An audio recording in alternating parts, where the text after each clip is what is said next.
It is the important thing for all of us to think about ecology and environment. We need to increase the productivity because in mining sector we have a lot of imports. By the mission of Atmanirbhar Bharat, it is the responsibility of all of us to increase our export and reduce our imports. And regarding today, either it is a case of manganese or coal or any type of minerals, we are facing lot of problem related with the shortage of the minerals for the industry, for the country.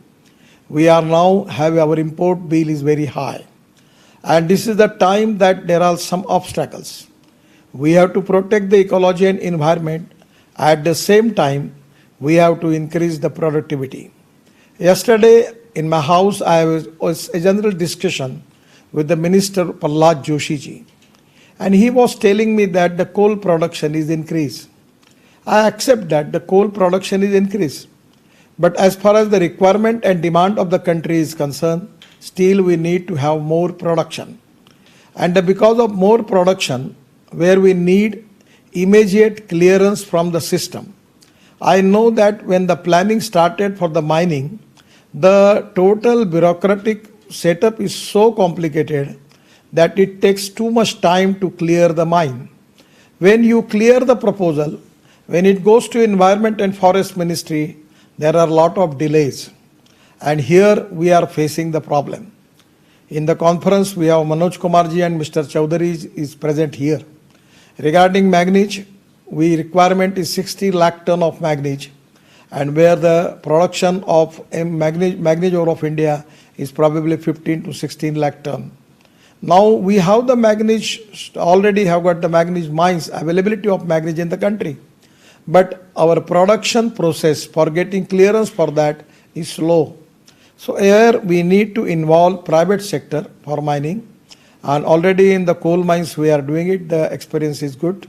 And at any cost, we need to increase the production.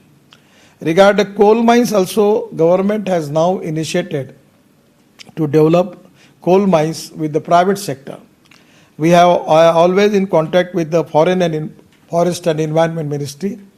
Prime Minister has given special instruction to the ministry to clear the project as early as possible. In due course of time, I feel that we need more power. And if the power shortage is there, we cannot make progress for our country. So this is the time for all of us that any cost by making clearances related with the environment and forest, giving approvals from the system and making a bar chart and target for starting new mines as early as possible. This is very important for Atmanirbhar Bharat. And I am really confident that the way in which now this is the time for all of us to think on that line. I wish that all the discussion, deliberations and debates on relevant topics will benefit all stakeholders who participated in the conference, and at the same time, the importance of the mining sector in India is immense. The mining is a vital contributor to the country's economy. The growth rate is very important, where the role of mining sector is very, very important. Forming a fundamental raw material for many important industries, that is also the need of the country. The contribution of the mineral mining sector to our GDP is about 2%, and the mining operations have positive economic impacts on the local area in terms of infrastructure development, provision of employment and industrial growth. The government, under the leadership of our Prime Minister Sri Narendra Modi ji, has taken several initiatives and reforms to tap the potential of the Indian mineral mining sector. It has improved the ease of doing business, ensured continuous mineral supply, and increased mineral production and investment in the sector. The mining industry is looking like one which contributes significantly to environmental pollution. Mining activities have a major impact on ecology and environment, thereby causing air pollution, noise pollution, and water pollution, and mining waste. And that is that the emphasis has best been reducing carbon footprint and reducing dependence on imports and providing the necessary boost to the agriculture and manufacturing sectors. India is putting all efforts to increase the share of renewables in the energy basket. We are committed to reducing fossil fuel consumptions and intended to adopt import substitute, cost-effective, pollution-free and indigenous fuel in the country. Many mineral deposits, particularly coal reserves, are located in ecologically sensitive areas like forest, valleys and water reservoirs. As we know, the Vidarbha region is rich with these deposits of coal and manganese, and we have 7% of coal and 50% of manganese of the total national production. The coal is still the major source of electricity generation in the country. It fulfills 3/4 of our electricity demand. Despite being the world's second largest coal producer, India imported 173 million tons of coal at the cost about of rupees 2 trillion this year. Further, in India, nearly 90% of the coal production is from open cast mining, which is only 15% on the rest of the world map. The vulnerability of environmental impact can be largely controlled by the adoption of underground mechanization, and we need to handle resources such as water, land, carbon and energy carefully, which put a long-lasting impact on the environment. I will request the officials of the coal mines that whatever the water we are getting, we can use that water for agriculture irrigation. At the same time, we can use that water for generating hydrogen, green hydrogen. So I feel that it can be a great use of waste material, and where we get water and other material, we need to find out waste to wealth policy for that. The mining project sustainability can be achieved through efficient uses of resources, diversification of mining waste to value-added solutions, monetization of assets and low-impact techniques. And at the mining site, top fertilized soil can be retained and used for agriculture or gardening purposes. We have already passed the cabinet resolution for development of the mining area into the forest. Now forest can be a source for creating employment potential and for agriculture growth rate. Just like bamboo, we can make bio-LNG, bio-CNG and bioethanol from bamboo. Now we have in the process of sanctioning the crash barrier from bamboo. We have bamboo furniture, we have bamboo cloth, we have bamboo achar. By using different type of qualities of bamboos and even different plantation of trees, we can get more productivity. I remember one of the example in coal mines WCL, that where the dump was available, we have converted into sand. And that sand can be used and we can protect the environment and will get the revenue for the WCL for that. We need to have the policy that conversion of waste into wealth. We have to reduce the expenditure cost. We are using diesel. In place of diesel, we can use CNG, we can use LNG and even we can use green hydrogen and electric. Now I am going to launch a truck on electric. The 40-ton truck now can be available on electrics. So my suggestion is the LNG also can be fuel for the future, where is economically viable, and diesel is the hazardous fuel. We are using diesel in generators and creating more pollution and paying more cost. This is the time that we are making bioethanol. I am giving you the example in Assam. We have started adding of 15% methanol into diesel. As a first experiment, it became a successful story. If the WCL and the coal mines company can start the production of making DME and methanol from the coal, it can be a great thing for the country. The ammonium nitrate is a big shortage. Now it is the time from it we can make the ammonium nitrate in the country. It can be an import substitute. Lot of things where we can stop our imports and increase our exports. But here we should have a time-bound program. What is the bad thing with the system is we don't have time-bound targets. We are thinking, we are working, we are discussing and we are making it, but the time is very late for that. It is the time that we should think about one-day cricket. And that is exactly the philosophy which we need for our administration. We have to reduce the time, by which time is the most important capital in all the ventures. And we don't neglect the time. So exactly in the time period, giving sanctions, giving all type of sanctions and at the same time clearances by which we can increase the productivity And at the productivity, we need to increase to reduce the expenditure cost by using different alternatives. And this is the time that when we are importing the material, why we are not in position to give the alternative with the import substitute. Here, this is the time. Now the problem is that the government institution and corporation are not giving production up to the mark. No option to the government to open it for the private sector. Then I feel that it to be it may be a something which some of the people feel that why government is encouraging the private investment and the private sector. I feel that it is a time for the government sector to make competition with the private sector and to be more effective as compared with the private sector. We are facing a shortage of naturally available raw materials such as stone, clay, sand, and aggregates. The overburden and waste material at mining sites such as soil, sand, and rocks can be used in the construction work by large. My ministry has successfully interlinked water conservation with highway. I am telling you the example, just 8 days before I inaugurate 20 lakes in Punjabrao Krishi Vidyapit in Akola and in Veterinary University in Borgaon Manju. Now we are planning for making of 36 lakes there. And where the mud already we don't charge anything on the PKV or universities, but we have constructed all this lake with the cost of NHI by using that material in the road construction.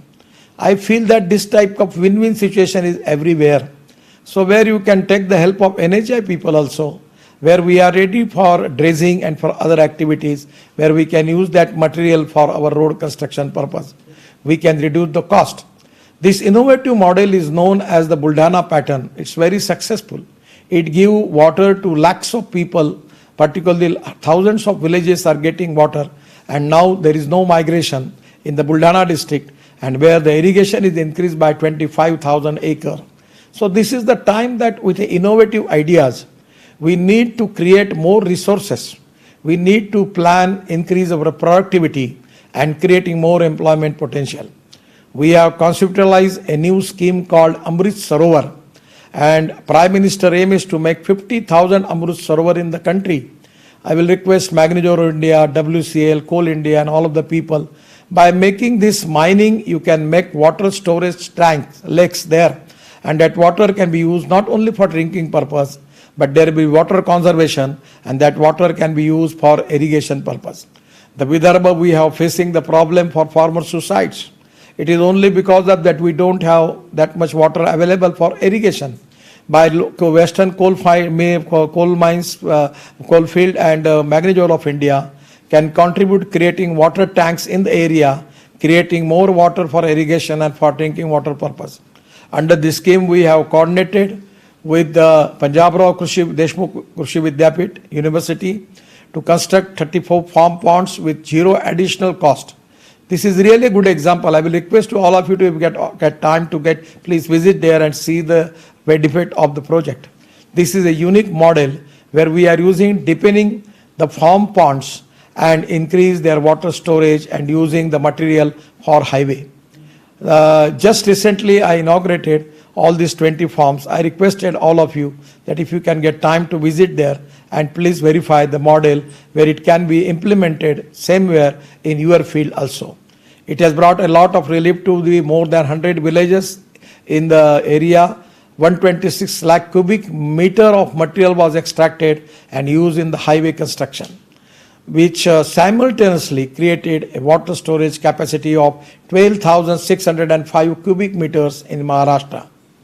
We are developing 14.5 kilometer long state-of-the-art Jojila tunnel between Jammu and Kashmir and Ladakh, which will become Asia's longest tunnel.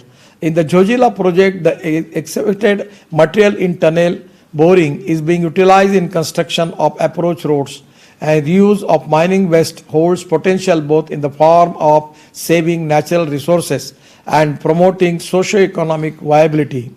I am developing new dahos there under Kargil. So my plan is the -6 and -8 degree temperature is there, and now planning is to develop Baba Amarnath Baba road is from that side, and where my planning is to develop a world-class smart city, tourism city for the people of the country. We have a huge coal resource that can be diversified into a light production of ammonium nitrate, dimethyl ether, and methanol.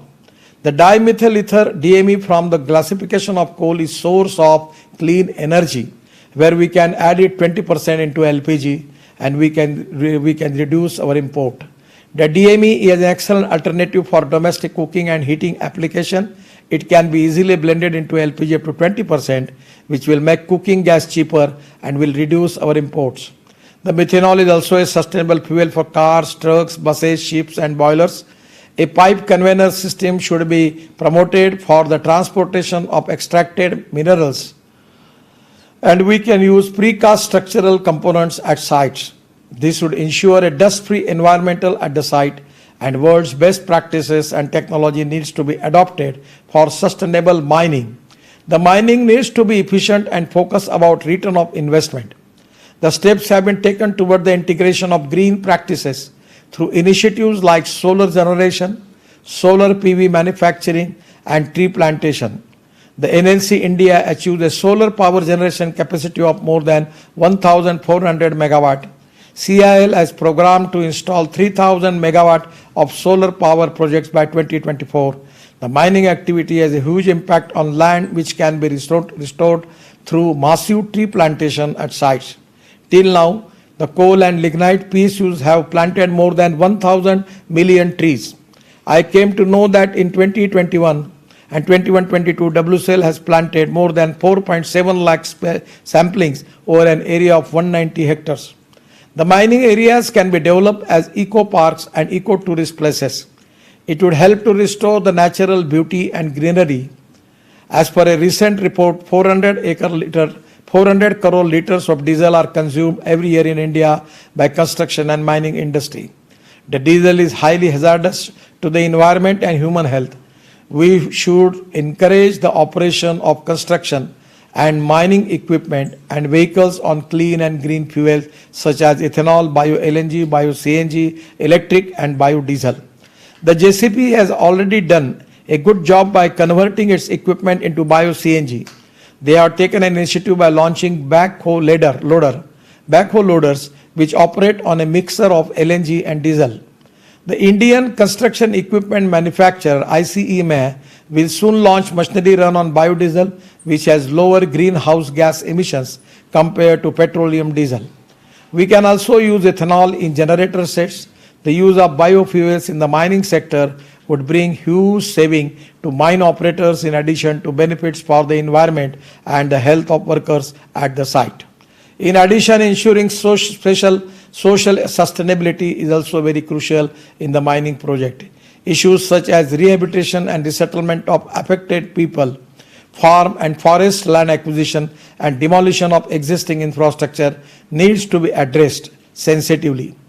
The mining project should comply with environmental and social criteria at the planning stage. There is a need to have a check on illegal mining practices. To promote sustainable mining, the government has introduced the star rating of mines. The system encourages stakeholders for taking appropriate steps on the direction of clean and sustainable practices. It is moral responsibility and duty of all techno managers and professionals like you to encourage and implement sustainable mining practices and adopt clean sources of energy which would secure and preserve the capacities of our present and future generations. In a real sense, sustainability must achieve through social, economic and environmental viability and zero climate impact on the project. I wish you all the success in every task you undertake in the interest of nation building. With mutual cooperation, coordination and communication and our reformative steps towards sustainable mining, the mineral mining sector will drive India towards becoming a $5 trillion economy. With these words, I would like to thank the Indian Mines Manager Association, WCL, MOIL and VNIT Mining Alumni Association for giving me this opportunity to address this professional gathering. I wish this conference a grand success. Thank you very much. Namaskar. Dynamic Union Minister that the country knows, the well-learned one. He said that time is the biggest capital. And we're really thankful to him for his time that he spared for us. He's sitting there in Delhi, yet he was kind enough to accept our invitation and be here as our chief guest for the inaugural ceremony of this grand conference. And really, sir, your presence added grandeur to this conference. Thank you so much, sir. A huge round for applause for the Honorable Union Minister as a token of gratitude from all of us. आपने देश के लिए जितना कुछ किया है, शायद बदले में ये तालियां ही हम दे सकते हैं. कुछ भी हम दे पाएं, वो बहुत ही कम होगा आपके डायनामिज्म के सामने. Thank you so much.